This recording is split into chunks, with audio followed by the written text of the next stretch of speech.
Dans l'épisode d'aujourd'hui, je voudrais attirer votre attention sur un phénomène insidieux qui se manifeste très probablement dans vos projets et vos aspirations et qui sabote vos efforts à chaque fois.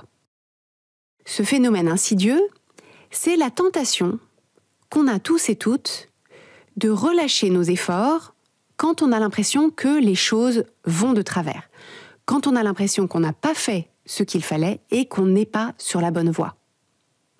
Or, en laissant tomber à ce moment-là, on passe à côté de l'opportunité de rectifier le tir et d'utiliser les ressources qui nous restent pour se remettre sur les rails. On peut appeler ça l'état d'esprit du foutu pour foutu ou, si vous êtes anglophone, l'état d'esprit du fuck it. Vous m'excuserez pour le registre de langage quelque peu coloré. Alors, comment est-ce que ça se présente concrètement ? Ça démarre toujours sur de bonnes intentions. Vous vous êtes donné un objectif, il y a quelque chose que vous avez envie de faire, d'accomplir, de vivre, et vous avez en tête le déroulement parfait de vos actions. Vous démarrez, tout se passe comme prévu, et puis paf, un obstacle ou une série d'obstacles, intérieurs ou extérieurs, vous font dévier de cette trajectoire parfaite, idéale, que vous aviez imaginée. L'exemple qui parlera sans doute à un grand nombre d'entre vous, c'est celui de l'alimentation et de l'activité physique. Imaginons que vous démarrez la journée avec une idée précise de ce que vous aimeriez manger et comment vous aimeriez bouger pour vous sentir bien, pour votre santé, pour vos objectifs de forme. Vous avez peut-être prévu un repas à apporter à votre bureau, un cours de barre au sol auquel vous comptez aller en fin de journée et un dîner équilibré à cuisiner quand vous rentrerez. Et puis, c'est l'anniversaire de votre collègue à votre bureau, tout le monde va fêter ça à la pizzeria et vous ne vous voyez pas rester seul à manger votre salade devant votre clavier. L'après-midi, la pizza vous pèse sur l'estomac, vous prenez du retard sur votre travail et quand arrive l'heure d'aller à la danse, vous décidez de zapper le cours pour tenter de boucler votre dossier. Mais comme vous êtes crevé et contrarié, vous n'arrivez pas à terminer. Et au moment de rentrer chez vous, vous êtes de mauvaise humeur, déçu de vous-même et des choix que vous avez faits tout au long de la journée. C'est là que le mécanisme du foutu pour foutu peut s'enclencher.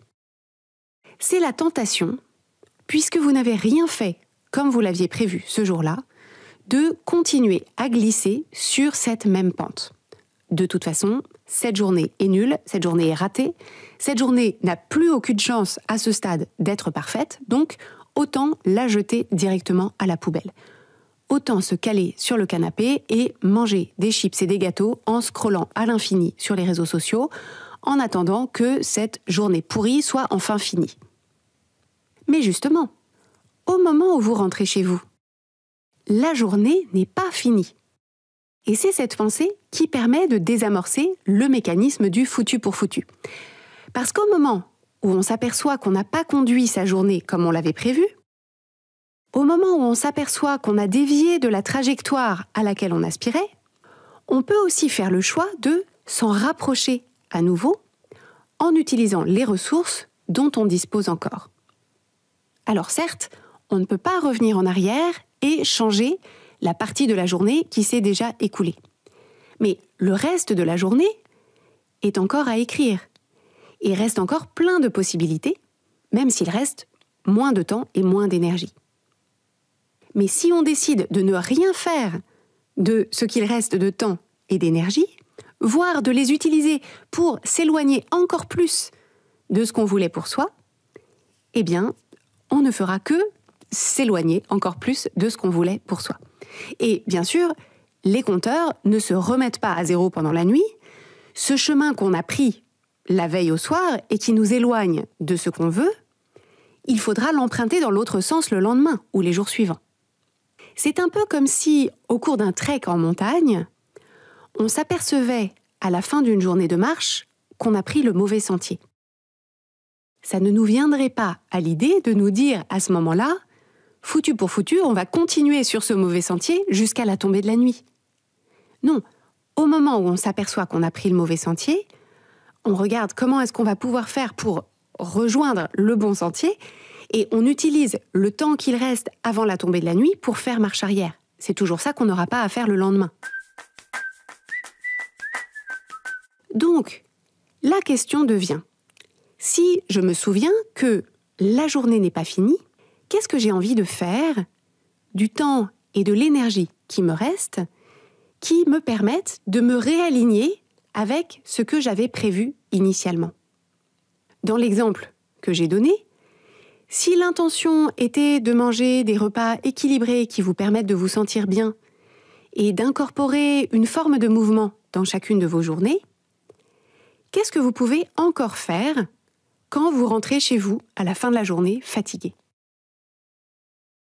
Si l'intention était de conduire vos journées en étant attentive à vos besoins émotionnels et physiologiques, quelle écoute, quelle douceur pouvez-vous encore vous apporter quand vous rentrez chez vous à la fin d'une journée qui ne s'est pas très bien déroulée ?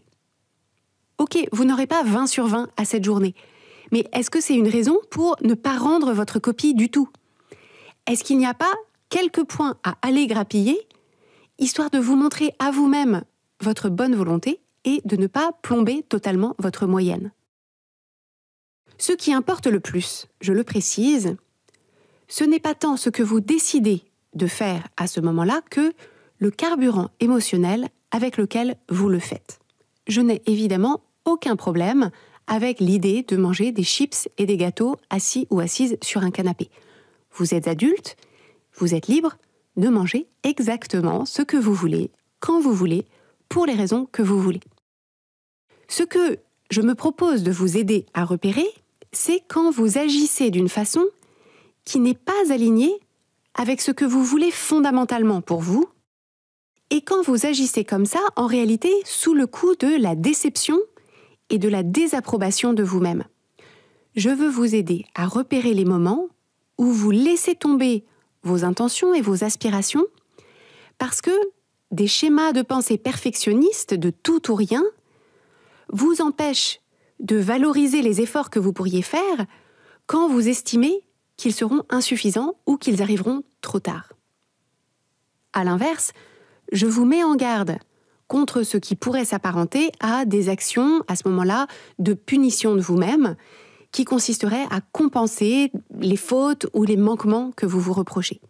Donc c'est pas de ça qu'on parle, parce que ça aussi, ce seraient des actions qui seraient animées par la déception et la désapprobation de vous, et l'envie de fuir vos propres jugements en payant une dette imaginaire.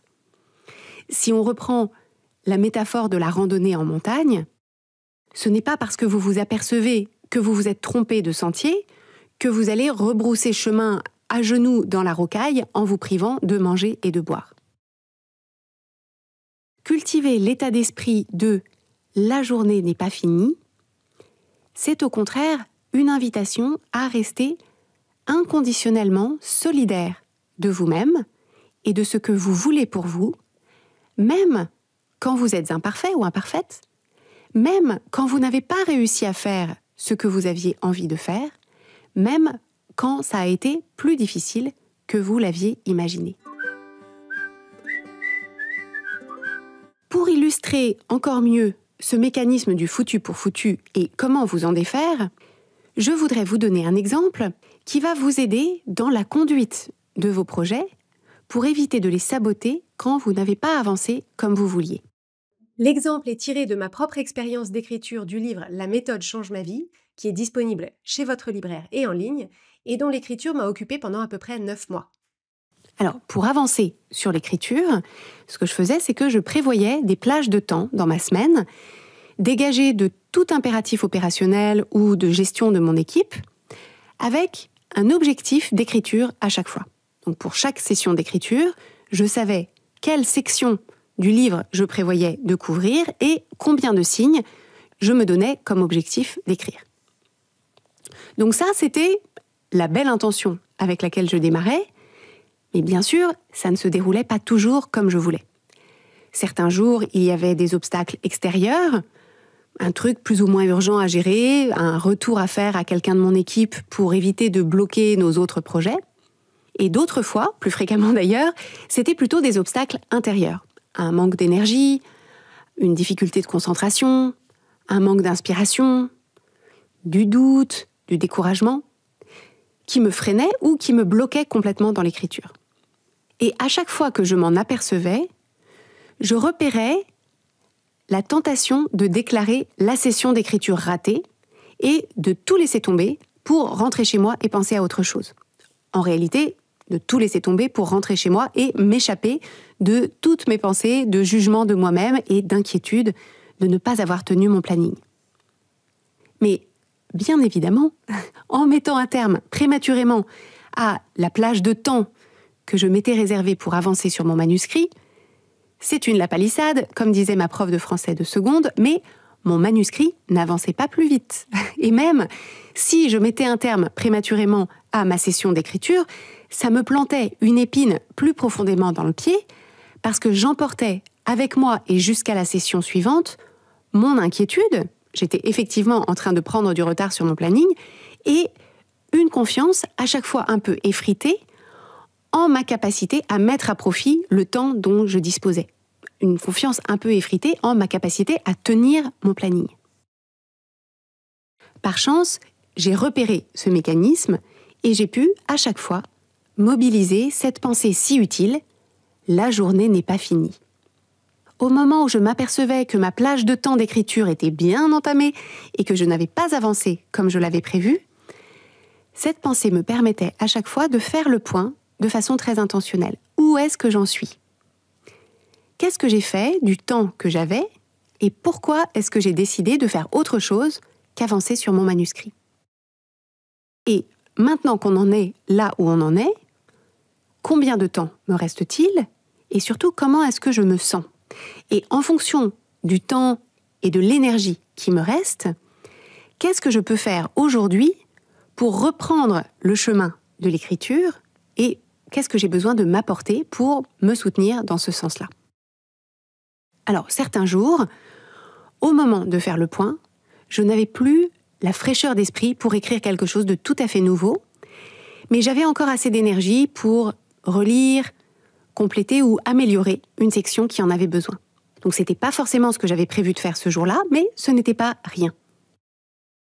D'autres jours, je n'avais même pas cette énergie-là, mais j'avais l'énergie de faire un flot de pensée dirigé pour repérer, identifier, débusquer mes doutes ou mes inquiétudes au sujet du manuscrit. Et c'était aussi un très bon usage de mon temps parce que j'en ressortais avec plus de clarté et une motivation renouvelée. D'autres jours encore, je n'avais plus d'énergie pour rien et je m'autorisais à m'arrêter et à rentrer chez moi, non pas en mode foutu pour foutu, j'en ai marre de tout et je ne veux plus penser à rien, mais plutôt en mode je ne suis pas un robot, c'est normal que ma capacité à écrire fluctue selon les jours et j'avancerai bien mieux demain si je me suis détendue et reposée ce soir. Donc je viens de vous montrer comment l'état d'esprit de « la journée n'est pas finie » peut vous éviter de saboter vos projets quand vous estimez que ça n'avance pas comme il faudrait. Et je voudrais, pour finir, vous montrer comment cet état d'esprit est précieux à cultiver aussi dans vos relations. Imaginons que vous êtes en couple et que vous avez prévu un week-end en amoureux. Vous avez la destination, vous avez repéré les bons restaurants, les idées de balade, vous avez fait votre valise avec les tenues dans lesquelles vous vous sentez bien, désirable. Ça va être génial, un super moment pour vous deux, pour vous retrouver, pour nourrir la flamme de votre amour, pour vivre en vrai les moments romantiques que vous voyez en photo sur Instagram. Et puis... une engueulade dans la voiture, la chambre d'hôtel moins belle que sur le site, une blague de votre chéri que vous trouvez un peu lourde ou blessante. Et tout à coup, votre week-end vous paraît gâché. Ça n'est pas du tout ça que vous aviez imaginé. Et c'est là que le mécanisme du foutu pour foutu peut s'enclencher. Puisque ce week-end est nul et que les ingrédients de la mayonnaise du romantisme ne sont pas là, vous faites la tête, ou alors vous râlez sur tout, ou mieux encore, vous en profitez pour déterrer quelques vieux dossiers bien purulents sur lesquels vous arriverez sans mal à vous disputer. Et vous imaginez déjà dans votre tête ce que vous raconterez à vos amis au téléphone lundi en faisant le bilan de ce week-end complètement raté. Sauf que, il est encore temps de décider de penser que la journée n'est pas finie et le week-end non plus. En mobilisant cette pensée, vous pourrez vous rappeler que les quelques premières heures du week-end ne déterminent pas comment le reste des heures du week-end vont se dérouler. Vous pourrez vous rappeler que l'immense majorité des couples se disputent en voiture sans que ça remette tout en question. Vous pourrez vous rappeler qu'on peut passer de très bons moments dans une chambre d'hôtel qui ne ressemble pas à la photo du site. Vous pourrez vous rappeler que ça arrive à tout le monde de faire une blague qui tombe à côté. En bref, vous pourrez vous rappeler que ce week-end n'a pas besoin d'être parfait de bout en bout pour servir son objectif initial, qui était sans doute de vivre des expériences agréables à deux, de partager, de discuter, de rire, de vous détendre, de vous connecter. Et la question devient, de quoi avez-vous besoin pour vous rapprocher de la trajectoire que vous aviez imaginée? Comment est-ce que vous allez prendre soin de vous et de vos émotions, accueillir votre déception, votre contrariété, vous défaire de votre mauvaise humeur pour profiter du reste du week-end? Et c'est là que les outils de régulation de vos émotions sont si utiles. Pour ma part, les intégrer a changé ma vie en général et changé ma vie de couple en particulier. Pendant longtemps, je n'arrivais justement pas à passer à autre chose.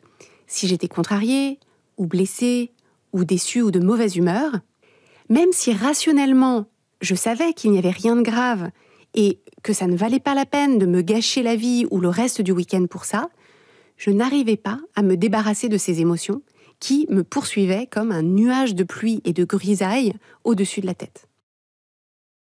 Alors que maintenant, j'ai acquis la capacité à me détacher des émotions dont je sais qu'elles m'empêchent de vivre l'expérience que j'ai envie de vivre. J'arrive à m'en détacher sans les nier, sans les étouffer ou les mettre sous le tapis, mais en leur donnant leur juste place et en m'apportant en contrepoint ce dont j'ai besoin pour faire remonter mon énergie émotionnelle et améliorer mon humeur. Si vous voulez en savoir plus sur cette compétence qui, honnêtement, change tout, je vous invite à écouter l'épisode 175 de Change ma vie qui s'appelle « La résilience émotionnelle ». J'espère avoir bien illustré pour vous ce mécanisme du foutu pour foutu, pour que vous puissiez le repérer quand il survient dans votre quotidien, dans vos projets, dans vos relations.